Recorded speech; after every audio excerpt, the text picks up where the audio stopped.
Ok, buenos días, buenas tardes. No sé desde qué país o desde qué ubicación exacta se me recibe y espero que aprovechemos bien estos minutos. He hecho una exposición, por decirlo de alguna manera, comprimida y voy a tratar prácticamente de hacer una lectura a renglón seguido de este formato PowerPoint que se ha diseñado para que veamos estos aspectos psicológicos. ¿Se me recibe? Sí, por favor, entren con el micrófono apagado si es tan amable. Ok, decía que vamos a entrar en harina lo más rápidamente posible para optimizar el tiempo. Ahí se indica en la carátula de la presentación cuál es el objetivo. El título define la filosofía de esta presentación: rescatistas y técnicos de salvamento, aspectos psicológicos. Bueno, esto lo voy a hacer desde un enfoque que me da la experiencia. Voy a hacer una presentación rápida para que conozcáis cuál ha sido mi recorrido en este campo. En un principio yo estoy formado como buceador desde el área militar. Yo fui formado por militares, soy zapador anfibio y llegado un momento pues decidí hacerme instructor de buceo. Primero lo fui de la Federación Española de Actividades Subacuáticas a través del CEMAS y fui por la primera promoción PADI que se hizo aquí en España. Ahí estuve yo formándome como... No, yo creo que está. ¿Perdón? Por favor, los micrófonos, si son tan amables. Por favor. Bien, estuve durante 15 años como instructor de buceo y desarrollé un programa que se llama DOCS, que se puede ver al lado izquierdo, ese es el logotipo, en el que se plantean de forma operativa distintas formas de intervención en situación de rescatador. En una de las partes, porque una de las partes que observa es esa, es la de la parte de salvamento y rescate, y la otra es más operativa, es más militar, son operaciones ya más tácticas. Pero en el campo del rescate y del salvamento se me ha pedido en esta ocasión que nos centremos en estos aspectos psicológicos que tienen que ver con el rescatista y que de alguna manera marcan y definen su comportamiento, su aptitud y su actitud a la hora de hacer una intervención. Entonces, podemos comenzar pasando a la primera página. Un momento, José. Por favor, Sí. Muchachos, ¿hay alguno de ustedes que me confirme si están escuchando a José Solana, si es tan amable? Lo pueden escribir por el chat, por favor. Se escucha perfectamente. Gracias. Lo escuchamos bien, instructor. A usted le escuchamos bien bajo. Continuamos entonces, José, gracias. Vale, pasamos a la siguiente lámina, que es objetivo. Por favor, cuando puedas.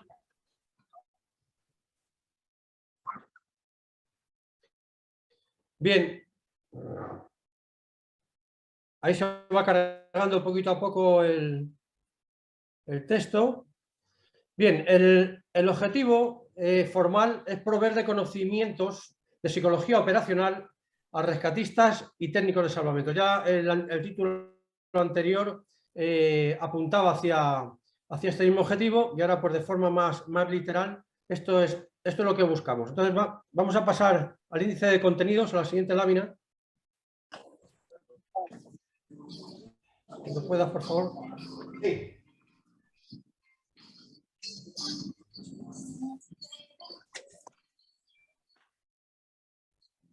Bien, como indicaba antes, vamos a hacer un relato casi en forma de lectura, porque si nos paramos en cada uno de esos puntos a extendernos y incluso a debatir sobre ellos, pues esto necesitaría de un curso específico y no de una presentación con los 30 minutos que contamos. Así que he tratado de esquematizar de la manera más apropiada posible todo lo que pueda resultar a mi criterio necesario o imprescindible, y voy a hacer lectura de este índice de contenidos.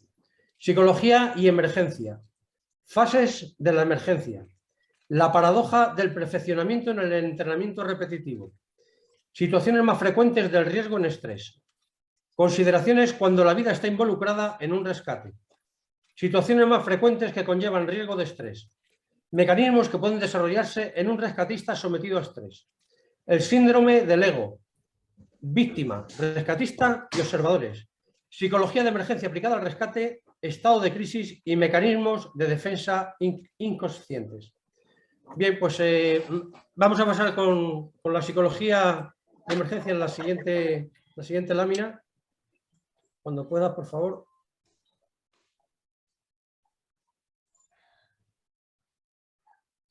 ¿Aquí?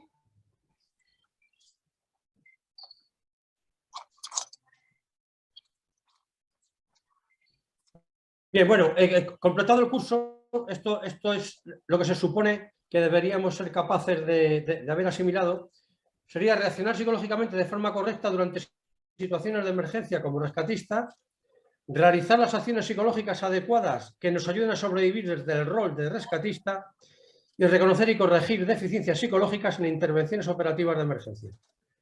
Ahora sí, pasamos a psicología y emergencia, la lámina 1.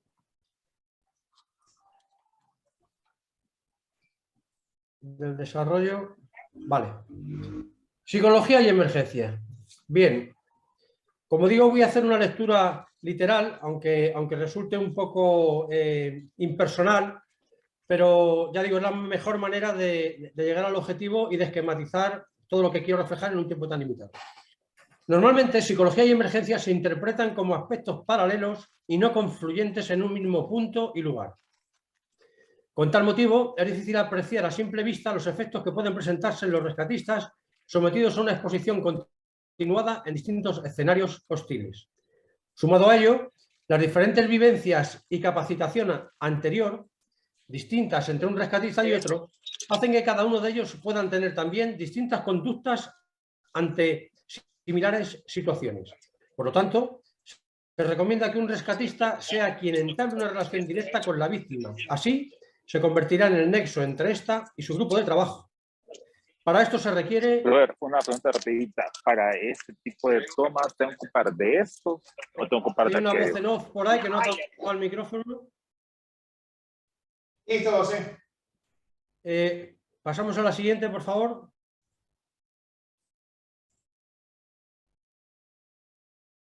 Bien, decíamos, por lo tanto se recomienda que un rescatista sea quien entable una relación directa con la víctima. Así se convertirá en el nexo entre esta y su grupo de trabajo. Para esto se requiere, primero, autocontrol por parte del personal de trabajo y una predisposición positiva para trabajar con la víctima, evitar todo movimiento brusco y toda agitación, hablando de manera calmada y clara. La tranquilidad y dominio sobre sí tendrán un efecto terapéutico sobre la víctima, ya que estaremos exteriorizando una imagen de seguridad que el afectado interioriza, lo que permitirá un mejor manejo de la situación. Pasamos a la siguiente.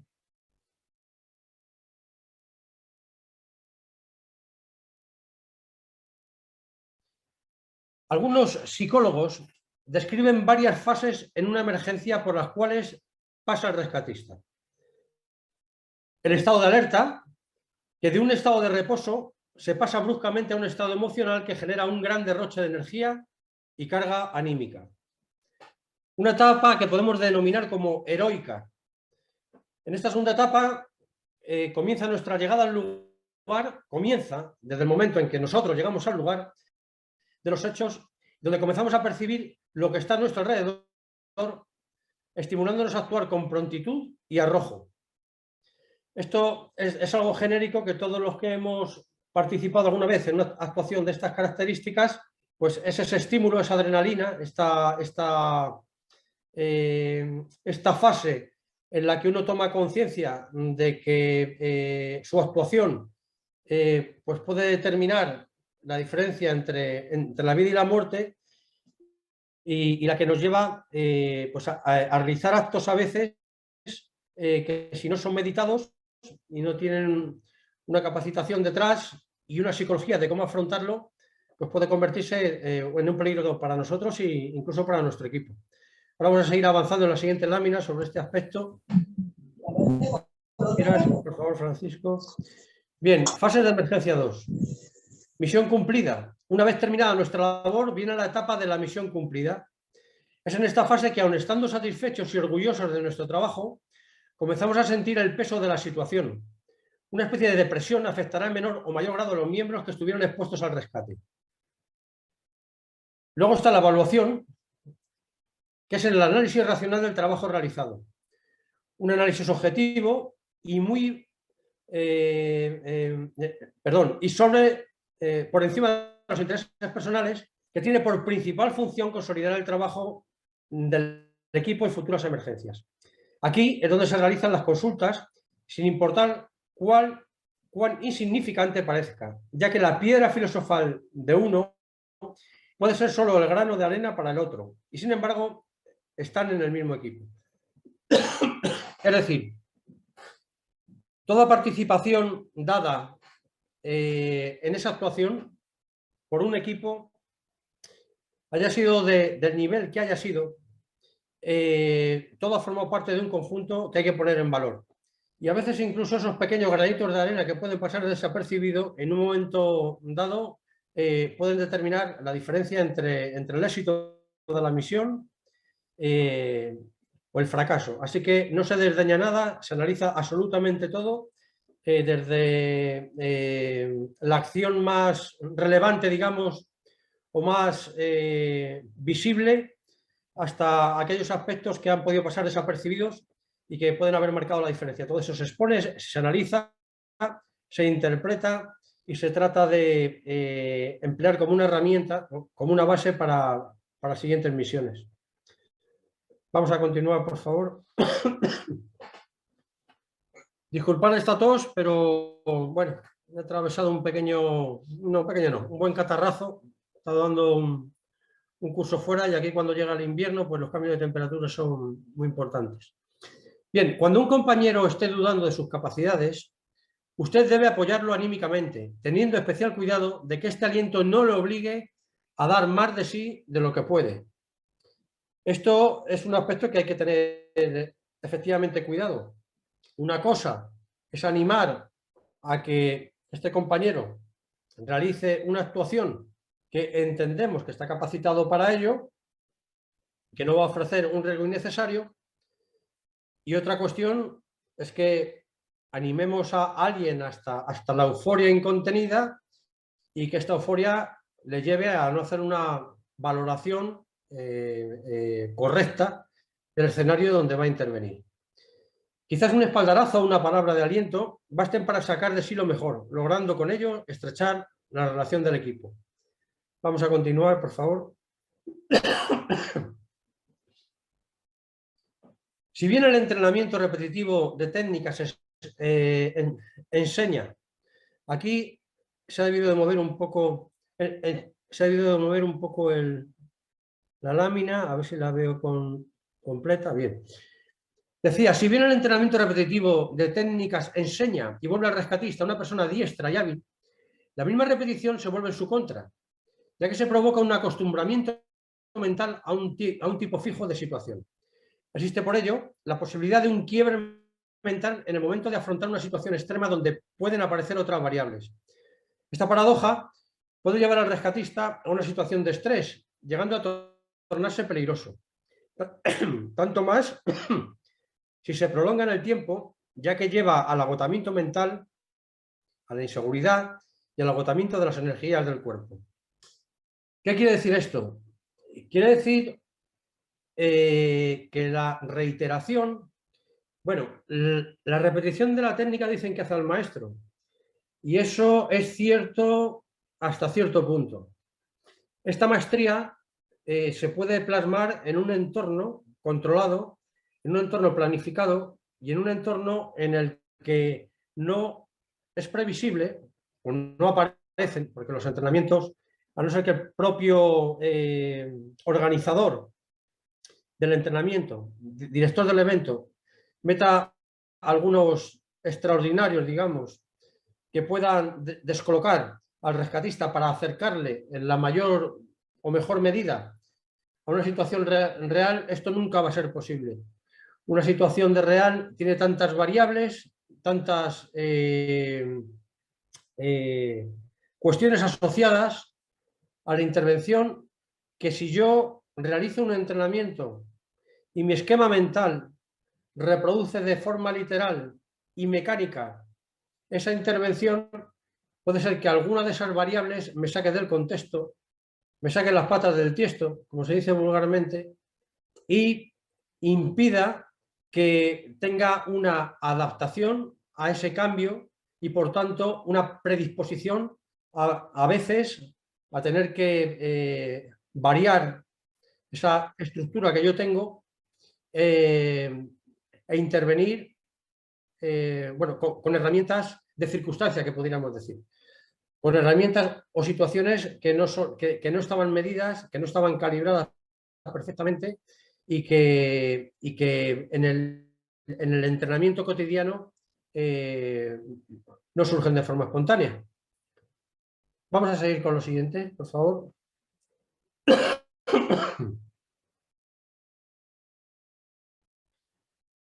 Bien, paradoja del perfeccionamiento en el entrenamiento repetitivo.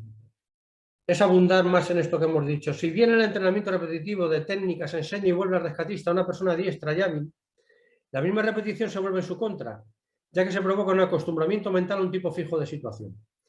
Existe por ello la posibilidad de un quiebre mental en el momento de afrontar una situación extrema donde pueden aparecer otras variables. Esta paradoja puede llevar al rescatista a una situación de estrés, llegando a tornarse peligroso. En realidad, estamos repitiendo la misma lámina que por algún motivo se ha repetido, solo que la anterior no tenía el título. Vamos a pasar a la siguiente. A ver, pasa a la siguiente porque yo creo... Ah, no, bien, bien, bien. Vamos para atrás, es que ha tardado en cargarse el título. ¿Puedes ir para atrás, por favor? Bien, situaciones más frecuentes que conllevan riesgo de estrés. Las que fuerzan a procesar información rápidamente. Los estímulos ambientales dañinos. Las percepciones de amenazas. El aislamiento y el confinamiento. La presión grupal. Si bien muchos rescatistas tienen la capacidad técnica para enfrentar una situación de emergencia, ya sea simple o extrema, no todos logran alcanzar la adecuada preparación psicológica. Es por ello responsabilidad de los jefes que lideran el rescate realizar constantes evaluaciones de su personal y ser estrictos al momento de seleccionar a nuevos integrantes. Esto quiere decir que no sirve con la voluntad y no sirve con la actitud. Hay que contar con una actitud contrastada, no ya solo desde el punto de vista físico, de la capacidad física para afrontar estas misiones, sino también con la capacidad psicológica de enfrentarse a todos y cada uno de los elementos que conllevan una situación de riesgo, de rescate y de salvamento, que en sí mismo pueden arrojar las propias víctimas, el estado mental, el estado físico de las víctimas, si hay heridos, si ha habido algún fallecido. Todo esto somete al rescatista a una situación anímica que puede llevarle a la depresión o puede llevarle a una condición no óptima para realizar sus funciones, y esto tiene que ser evaluado y testado por parte del jefe de grupo, del líder, haciendo un seguimiento regular de cuáles son las condiciones psicológicas en las que se encuentra cada uno de los elementos que conforman su equipo e incluso la actitud y actitud psicológica que presenta el grupo cuando actúa en conjunto. Bien, vamos a pasar a la siguiente.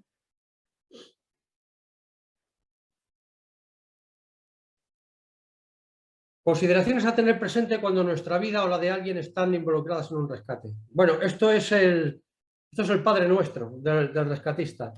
Creo que todos lo conocemos y de algún modo había que señalarlo, incluso lo he hecho en rojo y en cursiva.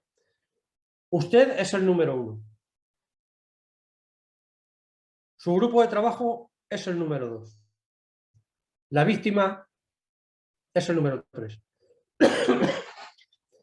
Voy a poner un ejemplo muy gráfico a nivel individual. Si yo estoy en situación de nadador de rescate y estoy tratando de hacer llegar a la orilla, al litoral, a la costa, a una víctima, he conseguido ponerla en flotabilidad positiva, he conseguido que tenga un comportamiento o activo de colaboración o pasivo, en el que prima la flotabilidad positiva, pero no está haciendo ningún movimiento, no tiene ninguna actitud ni defensiva, ni por supuesto de pánico con respecto a mí y con respecto al medio. Y la orografía, el perfil orográfico, por ejemplo, se compone de roca, porque es un acantilado, y es una zona de rompiente. Y yo tengo que llegar a ese perfil de litoral, que no es una playa, que no es arena, sino que es una zona de rompiente en roca, y consigo determinar un punto correcto para intentar ganar tierra, y además soy capaz de determinar el ciclo de olas para saber cuándo atacar ese momento, esa fase, para intentar ganar tierra, lo que yo no puedo hacer es que posturalmente, que mi posición, cuando yo abordo esa situación crítica de intentar llegar a tierra y de hacer que ese ciclo de olas obre a mi favor y no en mi contra, para que no me estrelle contra las rocas, lo que yo no puedo hacer es colocarme yo por delante de la persona que estoy rescatando. Porque si por alguna circunstancia el impacto lo recibo yo y ese impacto hace que limite mis funciones mecánicas y me lesione, ahí se acaba el rescate y en vez de una víctima tenemos 2. Este es un ejemplo, creo que es bastante gráfico, que viene a explicar, y en este caso concreto, a definir que la posición de barrera, en este caso, es la del rescatado. Es decir, yo me pongo detrás de él. Yo le coloco como superpuesto a mí, por decirlo de alguna manera. Habría que hacerlo de una manera más gráfica, con algún dibujo, etcétera, y no es este el fundamento, porque no sé explicar esta técnica, pero sí colocarle de tal manera que si existe algún golpe, que ese golpe, por duro que parezca o por egoísta que parezca, sea él quien le recibe. Porque a lo mejor él recibe el golpe, pero esto me permite a mí entrar en una segunda fase, que es la de posicionarme para conseguir pues colocarme en una posición en la que pueda trepar, mientras sujeto a la víctima y que ganemos tierra. Si ese impacto lo recibo yo y salgo dañado, pues obviamente no va a haber nadie que le pueda rescatar y los 2 vamos a ser víctimas. Creo que he sido, en fin, he tratado de ser bastante claro con esto. Esto es extrapolable a un grupo de trabajo en el que el riesgo no es solo asumido por unos, sino por varios, es un conjunto, y por ello la víctima siempre es el número 3 en cuanto a prioridad de salvaguarda de la del mantenimiento de la integridad física. Bien, es por ello que no hay excusa por la cual nosotros seamos una víctima más. No importa si estamos en proceso de rescatar a una víctima o queremos recuperar un cuerpo. Por supuesto, si de lo que se trata es de recuperar un cuerpo, arriesgar la vida en esa situación, pues ya sería absolutamente inapropiado. Debe estar pendiente de su grupo y observarlo todo el tiempo. que se encuentre dentro de la zona del incidente, considerando que dentro del área de trabajo donde se está llevando a cabo el rescate existen objetos y escombros que pueden ser peligrosos para el personal que está laborando en ese momento. Ya sabemos que existen peligros visibles y no visibles, y más cuando estamos hablando de un cuerpo de agua. Recientemente se nos ha puesto un ejercicio que tenía que ver con un ahogado, y yo hacía mención precisamente a cómo abordó en esta circunstancia el SAR, que se fue al punto en el que él entendió que por cuestión de las características de la corriente, velocidad de la corriente, caudal, etcétera, iba a estar el cuerpo. Y no observó que un lecho de un cuerpo de agua, y más un curso de agua como es un río, pues tampoco es necesario que haya un aluvión enorme para que arrastre con cierta regularidad material. Entre este material, pues lo más habitual pues es vegetación.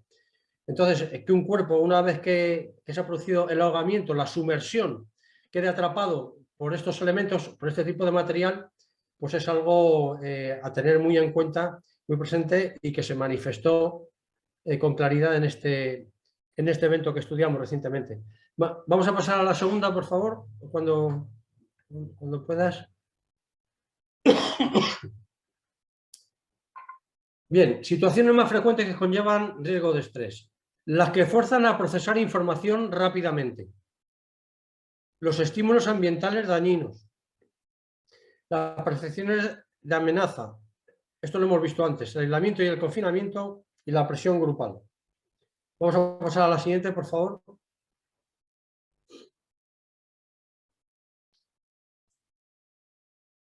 Bueno, hablaba al final de la frustración. El verse frustrado porque al acometer la misión hemos hemos sufrido la sensación de que los resultados no han sido los esperados, y cuando esto, a pesar de haber hecho todo lo posible, pues hay víctimas o hay heridos, pues obviamente esto genera una frustración, es una condición anímica del ser humano normal. Mecanismos que pueden desarrollarse en un rescatista sometido a estrés. Negación a ser vulnerable al impacto emocional. Es decir, yo puedo llegar a ese evento y puedo negar que lo que estoy viviendo, que ha generado un impacto emocional, como es natural, no solo en mí, sino en el resto de las personas, y no hablo de un evento que esté relacionado en fin, ni con ahogamientos, ni con elementos específicos en el que esté el agua de por medio. Esto se ve muy bien pues en situaciones, por ejemplo, por el terrorismo armado, donde hay un tirador, o en situaciones en las que se ha puesto una bomba, un explosivo, y es en esa situación cuando el impacto emocional es inevitable. Bien, pues en esta situación se puede dar el caso que determinadas personas niegan que existe ese impacto emocional, actúan como si no existiera, y bajo esas circunstancias también se pueden cometer errores, porque uno no obra siendo realmente conscientes de tu propia realidad, de cómo tú estás interpretando, de cómo realmente te sientes y de cómo tú crees que te sientes a la hora de afrontar ese evento. El hecho de resistirse a recibir ayuda, puede darse el caso de que un rescatista piense que es autosuficiente, y cuando se encuentra con el evento, pues se da tarde cuenta de que hubiera sido apropiado actuar en binomio y bueno, por distintos motivos o por su ego, por sobreconfianza, pues ha querido actuar solo y se puede encontrar en esta situación. Represión emocional para poder seguir. Puede suceder todo lo contrario. Aquí vemos un escenario que es el contrario al de la negación al impacto emocional, donde esa depresión, esa represión emocional que uno siente te incapacita, te inmoviliza y te hace imposible el hecho de poder seguir ayudando a los demás. Y en este caso pasas de ser un rescatador a una persona que, si no se encuentra en situación de ser rescatado, sí en situación de tener un reposo, un descanso, para, si recupera una condición adecuada, psicológica como rescatista, seguir adelante con su trabajo. Vamos a seguir.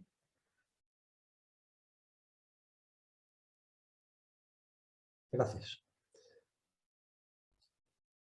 Bien, el síndrome del ego. Conviene no olvidar que el objetivo principal del rescate es dar una segunda oportunidad a una vida en peligro. Permitir a otra que pueda seguir viviendo. Muchos rescatistas se sienten impulsados, llevados por un ego más o menos consciente, a demostrar sus habilidades técnicas y conocimientos durante el desarrollo del rescate, quedando en un segundo plano la efectividad de la emergencia. Por ejemplo, en un rescate con cuerdas, pues quizá pueda ser más oportuno hacer un nudo de anclaje que es completamente seguro y no hacer un nudo de anclaje que pueda llevar el que la técnica sea más compleja de realización de ese nudo y que interpretamos que la gente que nos está viendo estamos mostrándole nuestro gran conocimiento que tenemos nosotros de realizar incluso un nudo que no sería el más práctico, pero sí el más técnico, y que con eso demostramos nuestra gran capacidad. No sé si este ejemplo podría ilustrar qué es lo que quiero decir, pero evidentemente creo que, tal y como está resumida aquí la frase, queda claro qué es lo que quiero trasladar. Es decir, y voy a leerlo otra vez: muchos rescatistas se sienten impulsados, llevados por un ego más o menos consciente, a demostrar sus habilidades técnicas y conocimientos durante el desarrollo del rescate, quedando en un segundo plano la efectividad de la emergencia.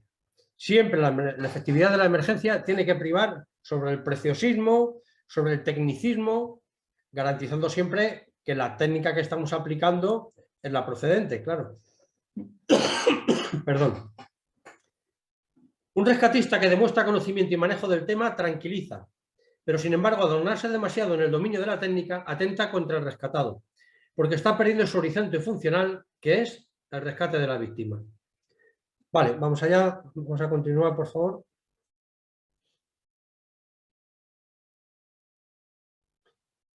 Bien, la víctima. Hay dos grandes grupos en los que podríamos catalogar a la víctima. La víctima activa y la víctima pasiva. La activa será positiva si colabora con el rescatista obedeciendo instrucciones y manteniendo la calma, como en el caso que he comentado antes de esta persona que rescata en el agua y que tiene una actitud pasiva, pero está en flotabilidad positiva y se deja manejar sin hacer movimientos bruscos o sin forzar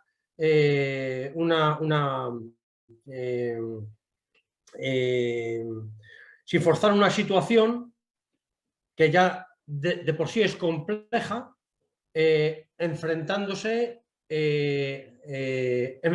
al rescatador.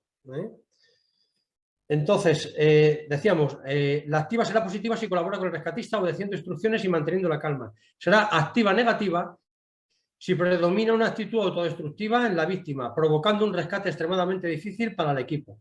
En el caso que he puesto antes, pues se empieza a golpear, a intentar zafarse, a intentar hundirme, a forcejear, y esa parte activa culmina en pánico, porque el pánico generalmente viene acompañado no de la indignación, sino de una acción excesiva desde el punto de vista mecánico, pues estaríamos hablando en ese caso de una actitud activa negativa. Luego está la pasiva. La pasiva será positiva si colabora sin hacer esfuerzo alguno y será pasiva negativa si se mantiene indiferente al rescate mismo. ¿Cuál podríamos decir que es la diferencia? Si colabora sin hacer esfuerzo alguno, significa que se está dejando llevar, que está participando de algún modo físicamente y no está poniendo trabas.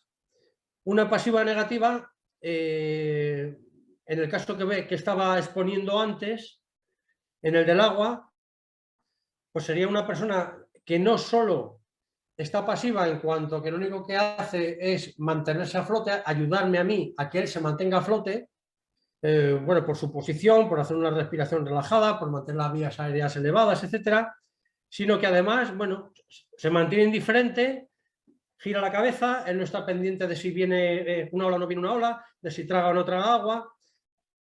Es decir, en general, si una víctima se mantiene indiferente a un rescate, significa que está en una situación depresiva donde la lucha por la vida, si no ha empezado a abandonarle, está dando trazas de que no tiene mucho interés en sobrevivir.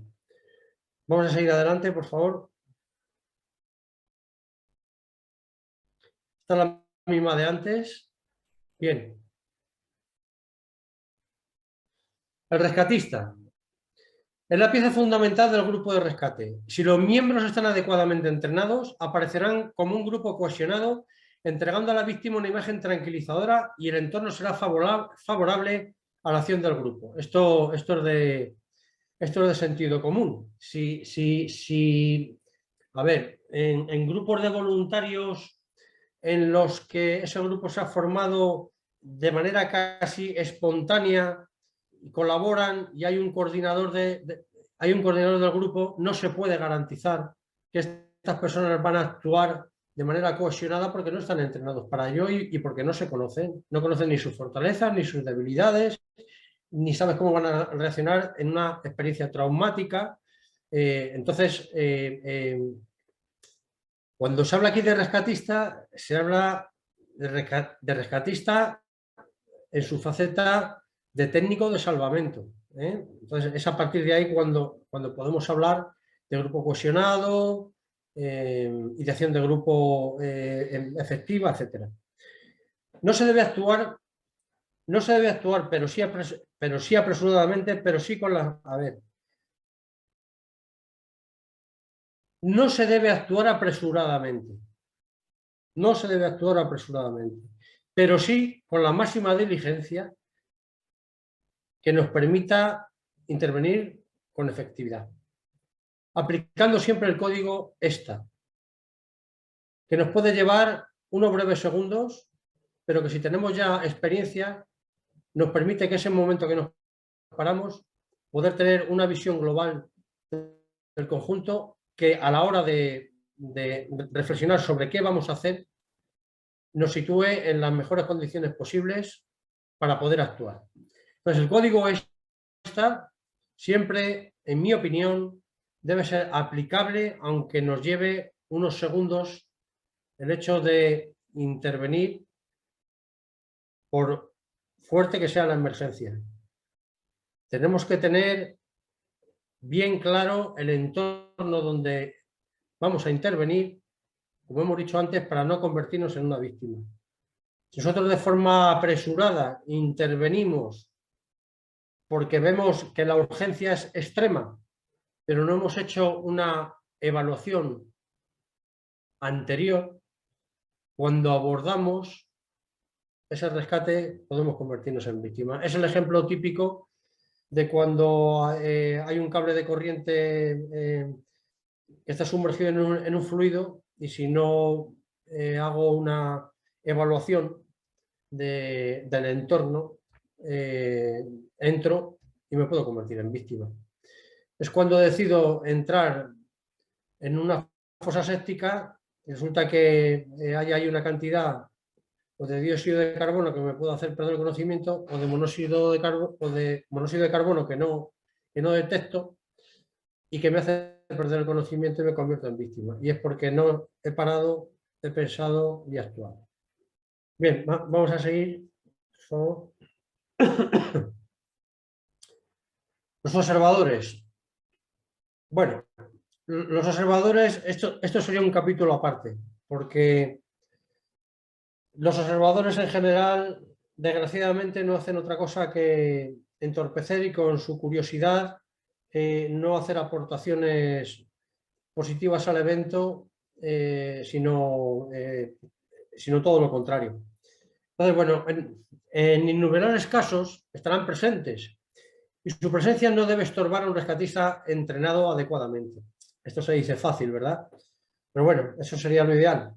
El cual ya debe reconocer los dos tipos de observadores que hay, positivos y negativos. Esto sí que es conveniente reconocerlo. Los positivos son aquellos que obedecen de forma natural órdenes que en un momento dado se les puede dar y que con ello colaboran favorablemente, porque entienden que pasan de un rol de observador a un rol activo en el cual se le ha depositado en él una confianza y una misión concreta, una labor concreta que él tiene que cumplir. Por lo tanto, en realidad, en el momento en que el observador pasa a esta fase, deja de ser un observador en sí mismo. Luego están los negativos, solo entorpecen y complican la labor del rescatista. En ocasiones, jugando con la psicología del ego, es necesario asignarles tareas inútiles que les hagan sentir importantes cuando en realidad lo que se pretende es que, bueno, no se ve ahí la lámina, pero vamos, que lo que se pretende es que se vaya de allí. Que cuanto más lejos esté del campo de acción donde tenemos que actuar, mejor. Vamos a pasar a la siguiente.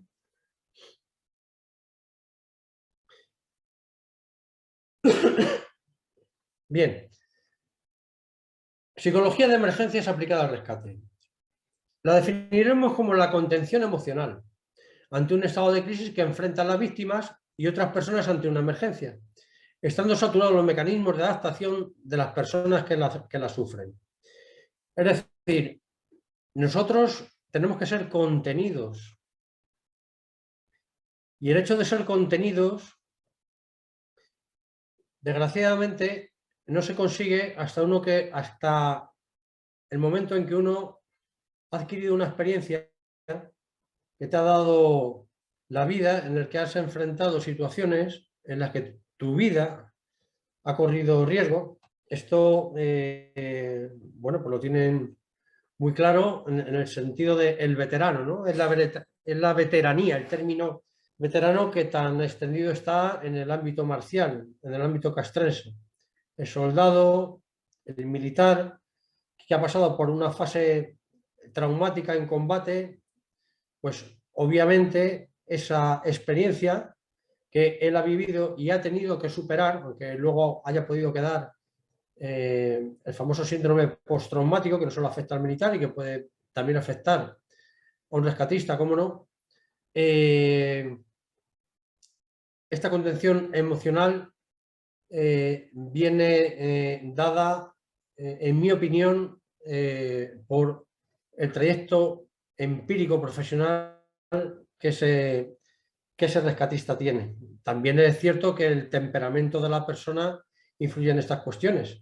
Hay personas que increíblemente tienen una templanza, un temple, una flema, como se dice de los ingleses, un carácter flemático, tranquilo, que en todo momento son capaces, pues, de tener esta contención emocional y no dejarse llevar por los chorros de adrenalina que recorre todo nuestro sistema circulatorio y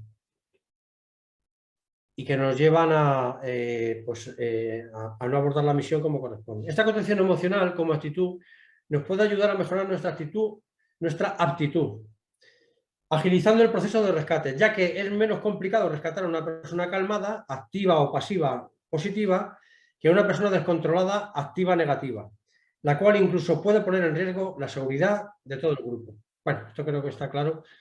Vamos a pasar a la siguiente, por favor.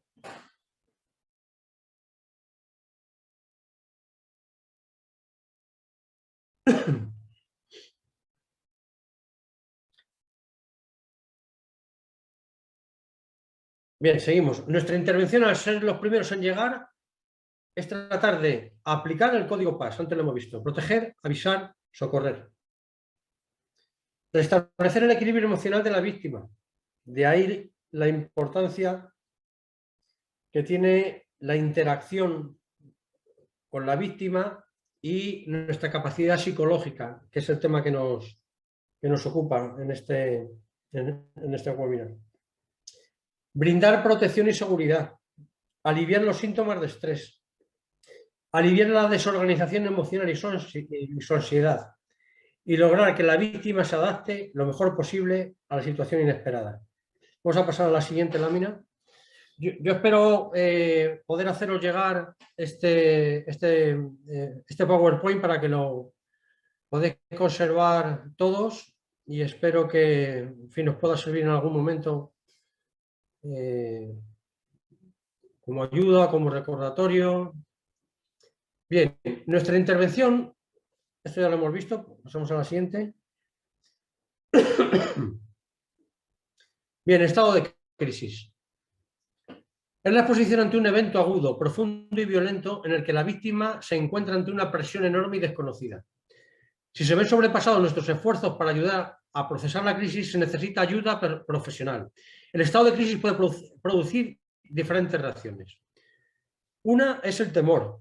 ¿El temor a qué? El temor al dolor, a la invalidez, a la muerte, por supuesto, y otros temores que en distinta medida, más o menos importantes, pueden anidar en la mente tanto de la víctima como del rescatador. En este caso hablamos de la víctima y es algo que tenemos que tener en cuenta psicológicamente cuando intervenimos. Luego está la ansiedad, por la sensación de estar indefenso, intranquilo, impotente ante la necesidad de tener que aceptar que personas desconocidas cuya competencia, profesionalidad y habilidad se desconocen y nos ayuden.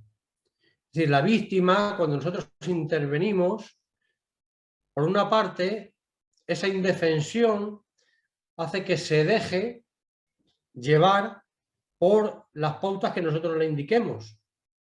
Muchos incluso están en estado de shock.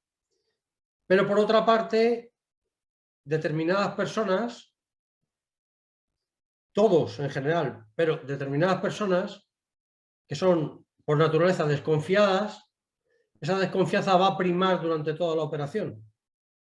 Y aunque le estemos rescatando, cada una de las acciones que hagamos, casi como que la están mirando con lupa y nos están evaluando. Incluso pueden ser críticas con nosotros. Incluso nos pueden criticar, nos pueden negar e incluso podemos ser víctimas de un insulto o un improperio porque consideran que no estamos haciendo las cosas como él desearía, desde la ignorancia. Que generalmente este tipo de valoraciones la víctima la hace desde la ignorancia, pero esto es posible y viene dado por esta ansiedad, por estos nervios que van unidos a la desconfianza. Vamos a seguir, por favor.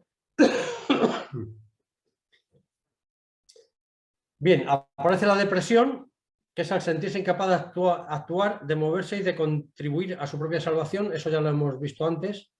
Ese estado deprimido que hace que la víctima sea una víctima pasiva y que da la impresión de que le han abandonado las ganas reales vivir, por vivir, por salvarse. Bien, luego está la rabia. La rabia es el rechazo a lo sucedido y se descargan las personas que se tengan más cercanas. Nosotros sabemos que en nuestra vida cotidiana, cuando tenemos algún conflicto emocional, quien lo paga muchas veces es la persona más cercana a nosotros, porque es quien mejor nos conoce y con quien decidimos vaciarnos, ¿verdad? En muchas ocasiones de forma injusta. Pues esto, afectos de rescatista, es algo que tenemos, que sabemos que es posible que suceda en alguna de nuestras intervenciones, que esa rabia generada descargue sobre nosotros. Reacciones paralizantes. La víctima encuentra que es incapaz de hacer algo para autoayudarse. Su mirada está perdida y no se responden a los estímulos verbales, siendo muy dóciles y fáciles de dirigir a lugares seguros. Esto se podría denominar el síndrome zombie. Es el síndrome en el que es aquella situación en que la persona... Por ahí hay un micrófono. Ahí hay alguien que está viendo el mundial. Si puede apagar el... Segundo del partido para el conjunto francés. Sí, ¿se me oye? Hay un micrófono por ahí de alguien que está viendo un partido de Francia con no sé quién. ¿Ahora se me oye? ¿Alguien puede responder si se me oye? Se le escucha, instructor. Ok, correcto. Bien, sobre la reacción paralizante no vamos a seguir porque ya hemos, dos veces, en dos ocasiones anteriores, ya hemos hablado sobre ella. Simplemente ponerle esta etiqueta, que podríamos decir que es el síndrome zombie, en el que, bueno, pues esta persona se le conduce, bueno, pues de manera muy dócil, que es la expresión que aquí aparece. Luego están las reacciones desesperantes. La víctima se ve como protagonista del desastre. Puede presentar desmayos, gritar, golpearse a sí mismo, simplemente silenciarse y aislarse de la realidad. Esto tiene un nombre y el nombre es histerismo. Es distinto el pánico del histerismo, aunque una cosa puede conllevar la otra. En este caso yo creo que sería fiel reflejo de una persona histérica. El histerismo puede manifestarse como que tú eres, como dice aquí, el protagonista de todos los males que se han producido durante ese evento, durante ese desastre, porque yo me he roto el brazo y estoy ajeno a la condición de otra víctima que hay por allí, que no es que se haya roto el brazo, sino que se ha partido la cadera o tiene una exsanguinación profusa. Y sin embargo yo soy el protagonista y además si no se me trata, a mí en primer lugar, desde el punto de vista sanitario, bueno, pues resulta que revuelvo Roma con Santiago y me pongo en plan incluso violento, etcétera, doy voces, etcétera, ¿no?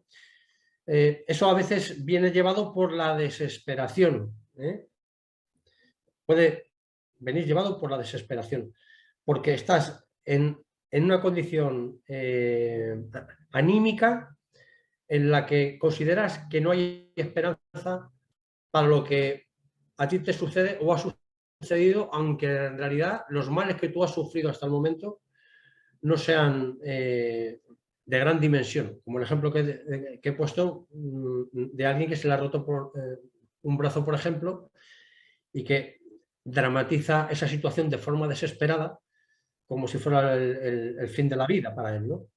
Bien, vamos a seguir.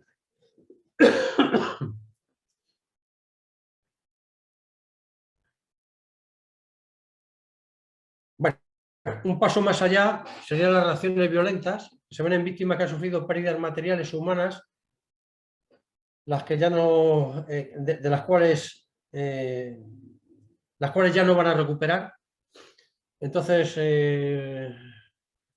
bueno, pues esos momentos dramáticos que van acompañados de muchísima rabia, de ira ya incontenida, pues a veces se manifiestan de forma violenta, no tanto contra las personas, sino, bueno, contra las cosas, golpeando, gritando, insultando indiscriminadamente. Y bueno, en general estas reacciones violentas sí que es un paso más de la desesperación, digamos, que muchas veces sí están justificadas porque ya el deterioro psicológico de la persona cuando llega a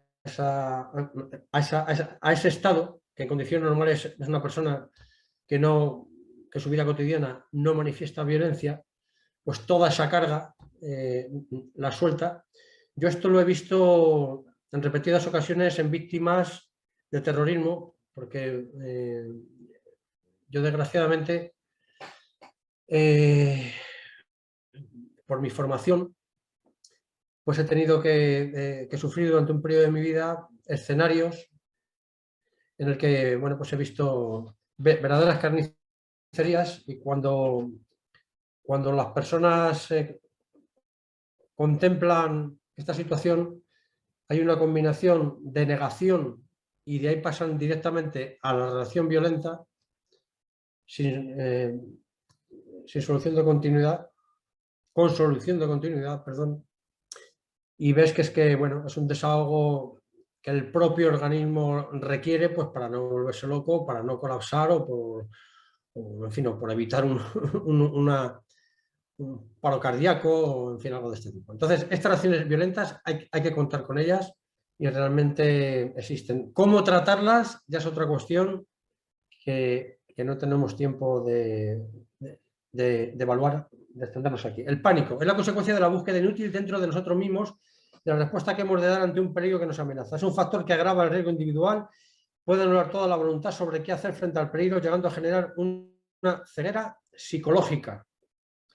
Este pánico puede afectar a un rescatista o puede afectar a una víctima, ¿de acuerdo? Si es la víctima quien la padece, no es difícil de reconocer ese estado de pánico. Y si ese pánico produce una reacción en cadena, porque hay una población, hay un número de personas importantes, el número de personas es importante y está observando ese pánico, si no sabemos controlar y aislar esa persona que ha estado en pánico, que ha entrado en pánico, eso es como una reacción en cadena que nos puede llevar a una situación incontrolable. No es lo mismo, todos lo sabemos, 1, 2, 3 personas en pánico que 20, 30, 100, 200 personas en pánico, porque a veces el escenario donde tenemos que intervenir es un escenario que puede ser confinado, por ejemplo, como pasó aquí en España, en una situación en la que salió ardiendo una discoteca y, bueno, el número de víctimas, hubo un problema allí con las puertas que no abrían, luego abrieron otra puerta, entró oxígeno y salió aquello ardiendo. Entonces, bueno, el estado de pánico también a la hora de huir, bueno, hubo gente que quedó aplastada, etc. Bueno, esto es un ejemplo fácil de reconocer, relacionado con el pánico cuando la masa de gente es importante. Vamos a la siguiente.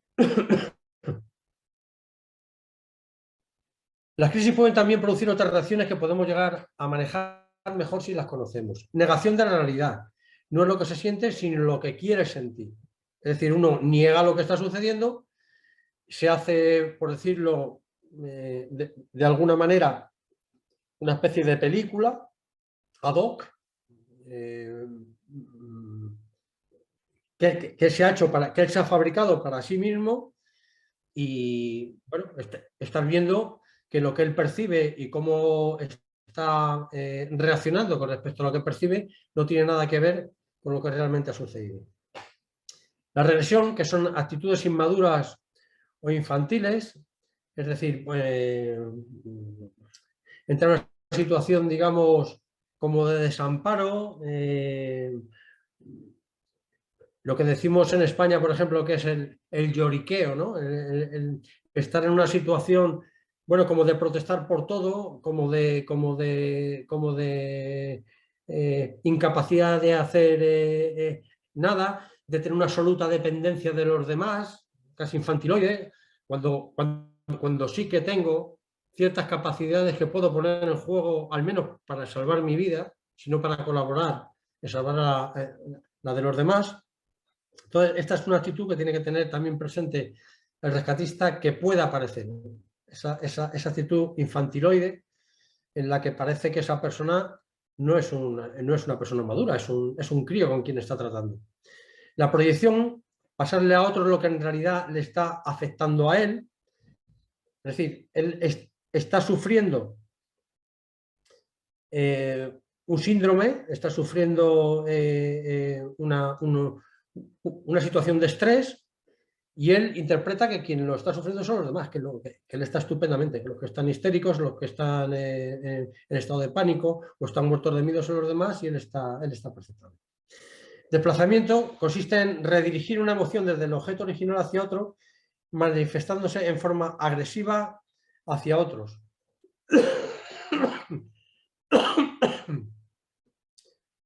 Bien, yo creo que podemos pasar ya a la siguiente.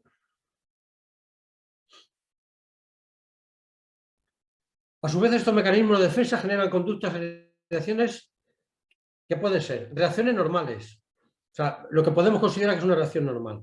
Castañeteo de dientes, sudor, náuseas, mareos, mirada borrosa, cambio de presión arterial, es decir, todo lo que tiene que ver con aspectos relacionados con los cambios anímicos que pueden llevar a la ansiedad, es decir, todos estos procesos que llevan también aparejado unas reacciones fisiológicas que pueden ser estas que hemos indicado.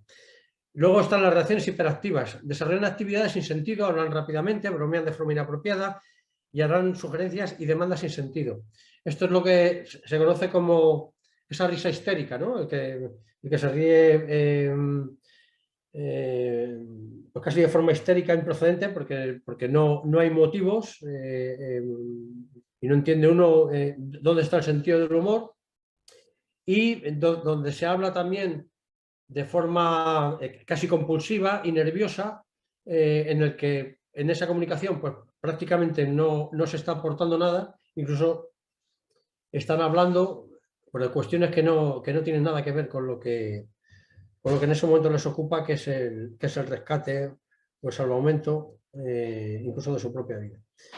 El estrés generado por una situación desfavorable que vive la víctima la hace ver y querer cualquier cosa, dado que se produce una alteración de la conciencia. Una persona ante una situación de emergencia se siente incapaz de salir de esa situación por sus propios medios, y es por eso que actuamos allí. Hay un término que se usa mucho en el campo militar, en el campo, bueno, incluso policial, en el campo táctico, creo que se llama la visión de túnel.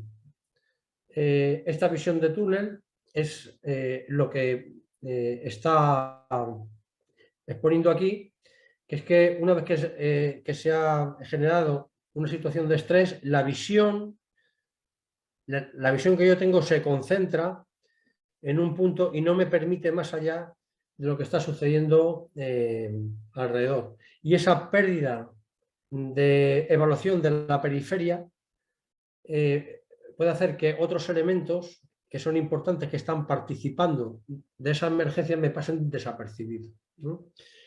Esto pasa mucho en los conflictos armados. Cuando alguien está en un conflicto armado, concentra y focaliza contra el agresor, generalmente contra el tirador, toda su atención, y puede perder de vista a otros que, como él, están también siendo agresivos con respecto a nosotros y están portando armas y nos pueden disparar también. Es un ejemplo que he puesto, no sé si es el más apropiado, pero que sepáis que el término visión de túnel se puede ajustar a esta fase de estrés y cómo la sufre. La puede sufrir la víctima y la puede sufrir siempre también el rescatador, porque recordemos que somos seres humanos y ninguno estamos ajenos a vernos desbordados por el estrés. Vamos a pasar a la siguiente. El poder de la sugestión. La tarea de los rescatadores o del rescatador es hacer creer a la víctima algo conveniente a la labor del rescate, minimizando con ello la magnitud del evento. Esto es del sentido común. Si yo voy a comunicar, si yo voy a interaccionar con la víctima y voy a comunicarme con él, es mi obligación, es mi tarea que todo aquello que yo le comunique le haga creer a la víctima, bueno, es una mentira, como dicen, una mentira piadosa que le llaman, ¿no?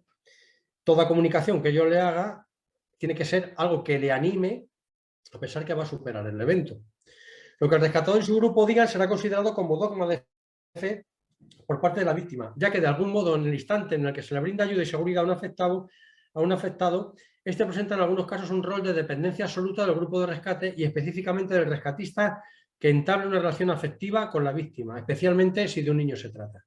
Cuando se trata de menores y de niños y de personas inmaduras, pues prácticamente en un 100% de los casos se abandonan y se ponen en manos de lo que el rescatador o el grupo determine. Si bien ya hemos visto que está la excepción que confirma la regla, que es el elemento este que hemos indicado antes, que existe, que es esta persona que desconfía y que cuando estamos interviniendo lo único que está haciendo es poner palos en las ruedas, porque su propia naturaleza, incluso su ego también, aunque este ego esté sustentado por la ignorancia con respecto a lo que debe o no debe hacer, pero prima, y puede ser que lo que dice aquí que debería ser un dogma de fe por parte de la víctima no lo sea. Pero vamos, en términos generales, yo creo todos los que me están escuchando que tienen experiencia y más que yo en este campo coincidirán en que en la gran mayoría de los casos esta dependencia y esta relación afectiva, porque sienten que hay una humanidad por parte de alguien que se está preocupando de salvar la vida, esa situación aparece en casi todos los casos. Vamos a seguir adelante.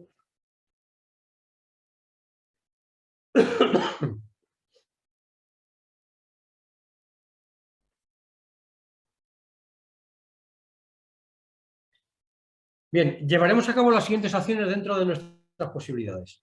Brindar protección, estar continuamente en contacto, aceptar sin juzgar sentimientos, aceptar nuestras limitaciones y la imposibilidad de resolver todo en el momento, evaluar las capacidades de la víctima, brindar opciones, realizar acciones conjuntas y estimulantes.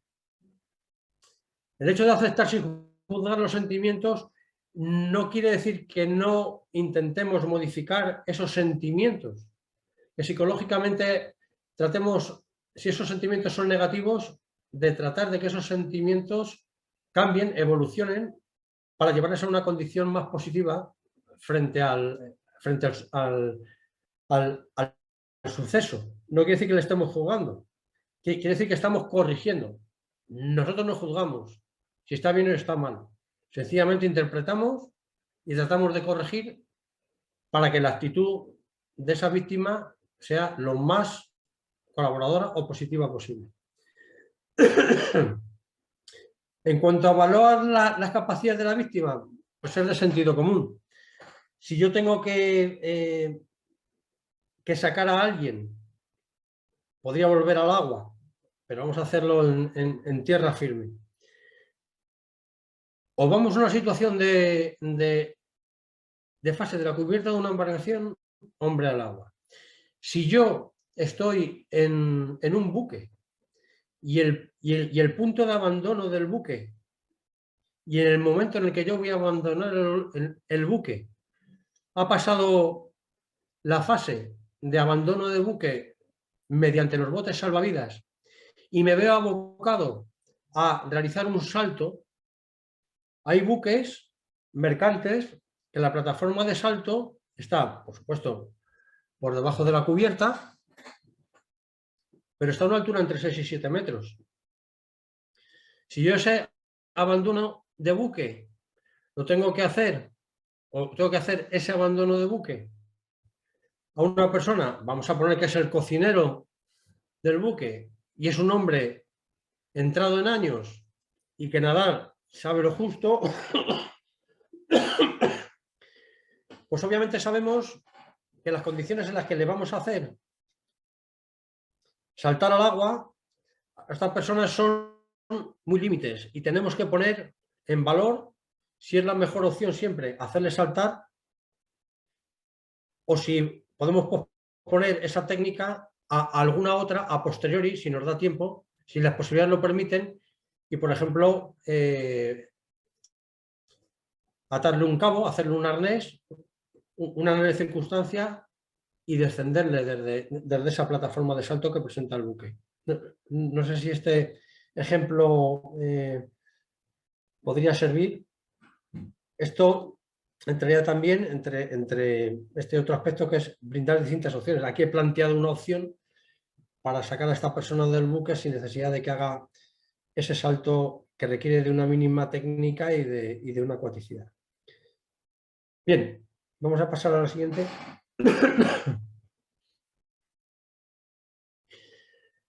Lo que se pretende es que el rescatista conozca las emociones y procesos psicológicos por los que pasa una víctima. Se recomienda estudiar informes sobre gestión del pánico, el cual sería objeto de capítulo aparte. Hay muchos informes y muchas lecturas que yo considero muy interesantes en cuanto a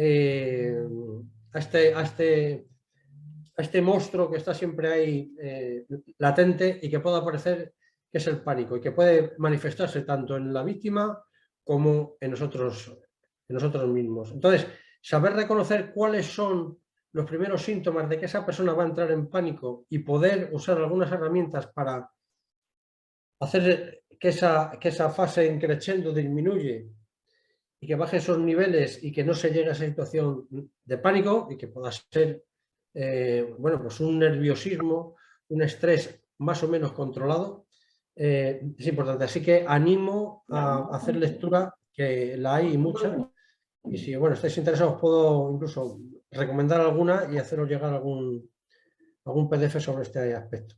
Conocer las emociones y procesos psicológicos permite manejarlos a su favor para no ser presa de ellos. Así podrá en un momento determinado tomar decisiones técnicas y no impulsivas, subordinando la ansiedad propia que genera la emergencia donde hay víctimas que se corren. Obviamente, la experiencia, los entrenamientos con sorpresa, con kinder sorpresa, los entrenamientos que los jefes tienen que dar a los operadores, a los técnicos. ¿Verdad que nadie lo despertó ni lo molestó ni nada? Si alguien puede quitar ese micrófono, por favor. No sé si es consciente de que tiene... Creo que ya lo ha quitado. Bien, entonces, decía, es importante que incluso durante los entrenamientos se presenten situaciones ajenas al programa, que sorprendan y le sitúen al artista en un estado de estrés. Obviamente es un estrés controlado porque detrás sabemos que no hay un incidente en el que esté en juego la vida, pero sí podemos de alguna manera... ¿sigue por ahí habiendo un micrófono? Por favor, chequear. José Lara Borjas, creo que era, que ya lo ha corregido. Vale, vamos a seguir.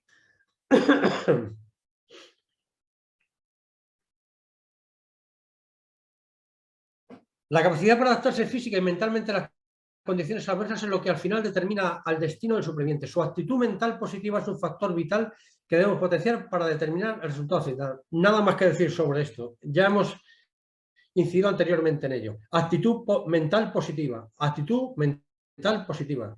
Ganas de vivir. Ganas de sobrevivir en cualquiera de los casos.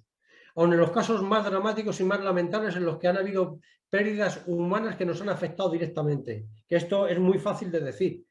Conseguir que una persona esté en una actitud positiva, incluso para salvar su propia vida, cuando emocionalmente ha visto como un ser querido cercano, que está cercano físicamente a él, ha perdido su vida, estas son condiciones muy difíciles de tratar. En el momento por parte del rescatador y en segunda instancia por un psicólogo especializado en terapias postraumáticas, que siempre en eventos donde hay desastres, como son desastres naturales o producidos por ataques terroristas, etcétera, tienen que estar presentes. La figura del psicólogo a posteriori tiene que estar siempre presente una vez que el rescatista ha terminado con su función. La actitud positiva es quizá el factor más importante de la supervivencia. Su efecto influye en su perspectiva, su fe y su perseverancia. Elementos claves para sobrevivir. Esto es un feedback. Esta actitud positiva es la que nosotros tenemos que llevar, es la que tenemos que extraer, ser observable por parte del rescatador, reconocer por parte del rescatador y el rescatador, por el rescatado, y el rescatado en ese momento alimentarse de esa energía positiva que nosotros le trasladamos y usarla a nuestro favor para poder superar el evento. El deseo de vivir es su herramienta más fuerte. Se ha comprobado y otra vez que la actitud y las acciones positivas son indispensables para superar incluso las situaciones más desesperadas. El deseo de vivir, esta es la palabra mágica, el deseo de vivir. Esta es la base de la supervivencia, en todo tipo de supervivencia, sea del tipo que sea frente a un acontecimiento hostil con seres humanos, sea frente a una pérdida, sea frente a un desastre natural, siempre es el deseo de vivir. Si ese deseo de vivir desaparece, porque entramos en un estado de depresión, nuestras posibilidades de superar el evento disminuyen drásticamente. Vamos a pasar.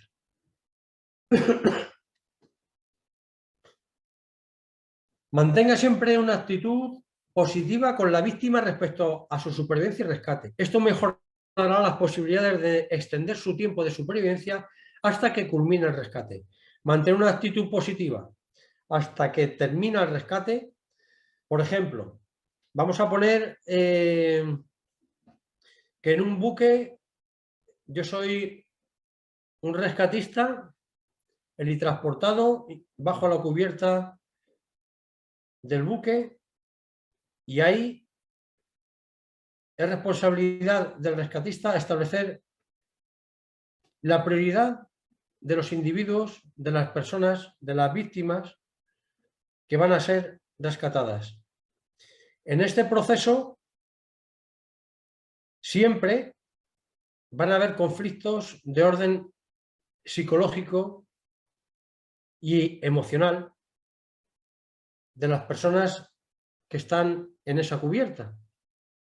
Porque unos considerarán que de alguna manera prima el hecho de que él tenga una edad avanzada, o prima el hecho de que sea una mujer, pues que es diabética y tiene un pico alto de insulina y puede presentarse una patología grave. Otro piensa que es una mujer que está embarazada.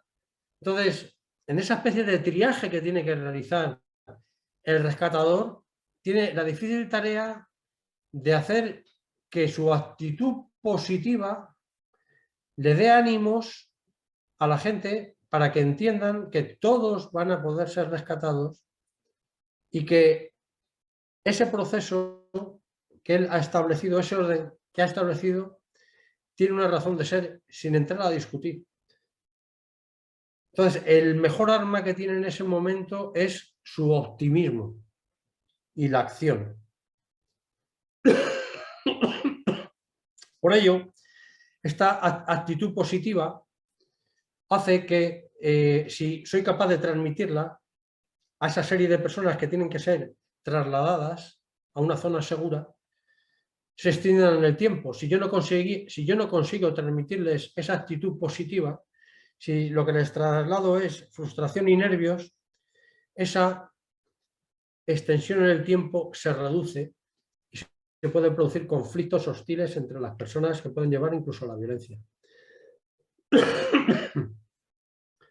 Bien, su voluntad de vivir, lo remarco en rojo, marcará una diferencia muy importante cuando la situación es extrema durante el rescate. Es por esto que hay que mantenerla intacta durante el proceso de interacción verbal y nuestra actitud para con la víctima. Bueno, vamos a pasar. Los sentimientos de pánico, desesperación e impotencia surgen fácilmente al estar a flote en una balsa salvavidas. Aquí vamos a un caso concreto. Por ejemplo, el efecto de avistar un avión o un barco que no los descubrió puede ser devastador. El hecho de estar en una situación de supervivencia representa un choque físico y mental, por lo cual es aconsejable comenzar de inmediato a contagiar el buen ánimo. Seguimos incidiendo en el buen ánimo. Este ejemplo que he puesto de cuando yo llego al náufrago y tengo mi primer contacto con él como rescatador, tengo que entender que a lo mejor han pasado por una situación, por ejemplo, como esta, en la que ellos han observado como una aeronave ha pasado por encima de sus cabezas y no han sido observados, y la frustración y desesperación que eso genera cuando dentro de esa balsa de salvamento ya hay personas en estado crítico, o bien por deshidratación, o bien por patologías asociadas que pueden ir apareciendo cuando el estrés y la carencia de una alimentación razonable y de una relación social estable y bien estructurada, que es lo que sucede en una bolsa de salvamento, que se desestructura, que la asunción de roles es muy compleja.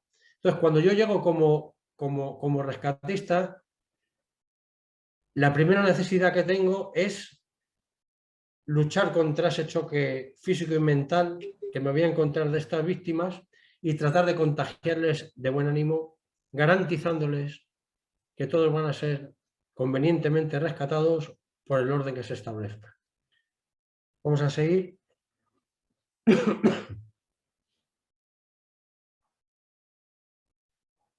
Bien, algunas formas de conservar la moral son acciones afirmativas, es decir, acciones que apoyen y levanten el estado de ánimo.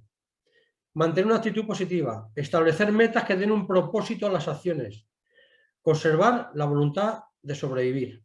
La repito, acciones afirmativas, es decir, acciones que apoyen y levanten el estado de ánimo. Por eso es conveniente que las acciones que nosotros vayamos a ejecutar estén respaldadas por el buen hacer, por un protocolo y por un entrenamiento apropiado y por una cohesión de grupo y una cohesión de equipo. Si todo esto yo no lo tengo bien conformado, difícilmente puedo hacer una acción afirmativa. Esto es consustancial a la formación que yo tenga y a la cohesión de ese grupo, ¿vale? Si no, no voy a poder tener una acción afirmativa. Si la consigo, esto levanta el estado de ánimo. Si yo estoy haciendo un rescate con cuerdas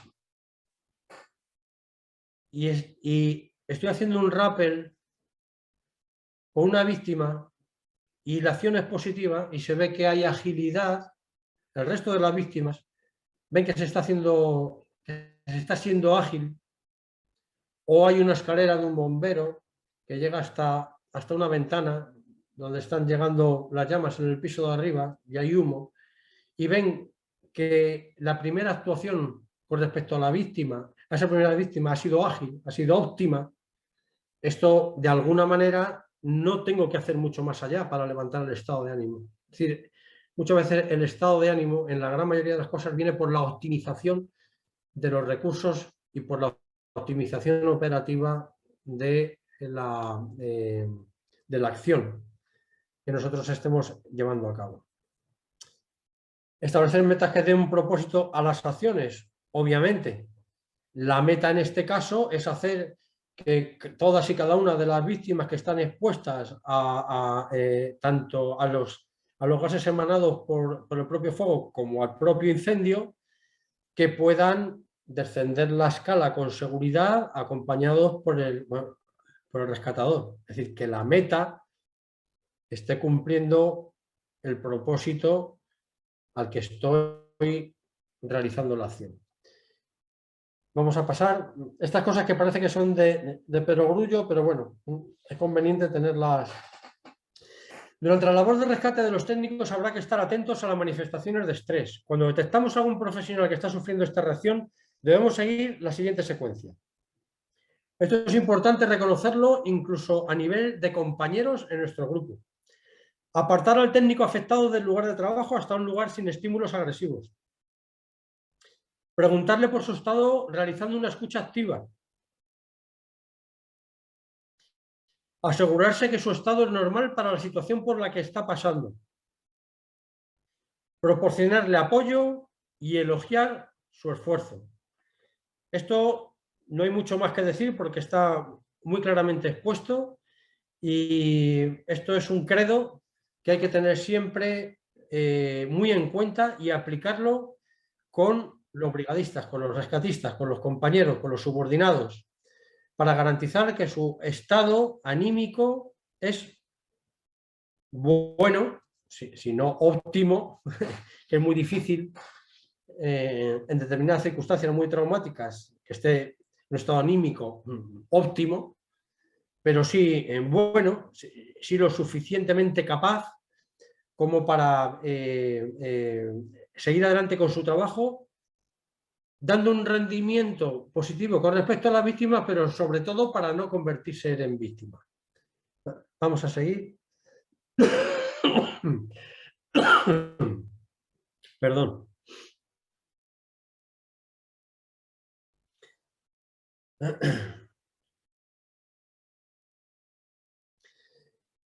Más cosas importantes sobre este asunto. Acabado el turno, finalizado el salvamento-rescate, debemos propiciar un encuentro distendido del grupo de trabajo, que podemos denominar técnica de desahogo psicológico en modo de debriefing, en el que se aliente a los participantes a narrar los hechos vividos, es decir, que no se quede dentro y que yo cuando me vaya a mi casa esté por la noche volviendo a retomar todos esos momentos por los que he pasado sin haberlo exteriorizado fuera, de modo que esos sentimientos que yo siento ya haya podido sacarlos de mí, exteriorizarlos y no me estén comiendo y minando por dentro. Por ejemplo, si en un caso extremo, desgraciadamente, he ido a atender a una víctima y por las circunstancias que sea he llegado tarde o sus condiciones, por sus heridas, etcétera, han hecho que fuera inviable este rescate y esta persona pues fallece o bien en mis manos o bien cerca de mí. Todo esto, que en este caso es algo extremo, todo esto hay que exteriorizar. Hablar sobre los sentimientos experimentados, informarle sobre los síntomas que puede estar experimentando o que pueda llegar a sufrir en los próximos días. Y cuando digo síntomas, no son signos. Los signos es todo aquello que podemos observar, si están las pupilas muy dilatadas, los ademanes a la hora de comunicarse, cómo se expresa, el tono. Esos son signos que nos están dando información de cómo él se encuentra. Pero hay otros que pueden pasar desapercibidos, que son síntomas que él solo siente por dentro y que es conveniente que también él exteriorice y nos comunique. Darles indicaciones de cómo actuar sobre estos síntomas. Una vez que él manifiesta estos síntomas, que son sintomáticamente qué es lo que está sintiendo él dentro de sí, anímicamente, si nosotros tenemos la capacidad de ayudarle en ese sentido, lo hacemos. Si ya tiene que ser un profesional, un psicólogo clínico, especialista en este tipo de situaciones cercanas al postraumatismo, tenemos que derivarle a un profesional. Vamos a seguir. Bien, estoy casi seguro de que se os ha hecho muy largo, de que os ha parecido casi una especie de monólogo en el que yo me he dedicado casi a recitar lo que tenía escrito, pero la verdad es que lo que he tratado es de concretizar lo máximo posible, sintetizar lo máximo posible toda una serie de contenidos que creo que pueden ser importantes o de ayuda, incluso como consulta o como recordatorio, interesantes de leer o como bueno, un PowerPoint, digamos, una información de cabecera. Entonces, de ahí que lo haya sintetizado y no haya dejado nada, prácticamente nada, pues a la figura del ejemplo, a la retórica, a la exposición espontánea. Esto que ha sido quizá un poco hermético, os pido disculpas por ello. Y bueno, no sé cómo andamos de tiempo, no sé qué dirá el moderador, no sé si queréis hacerme alguna pregunta, hacer algún comentario. Por mi parte, Bueno. yo le pasaría ya el testigo, en este caso al moderador. Sí,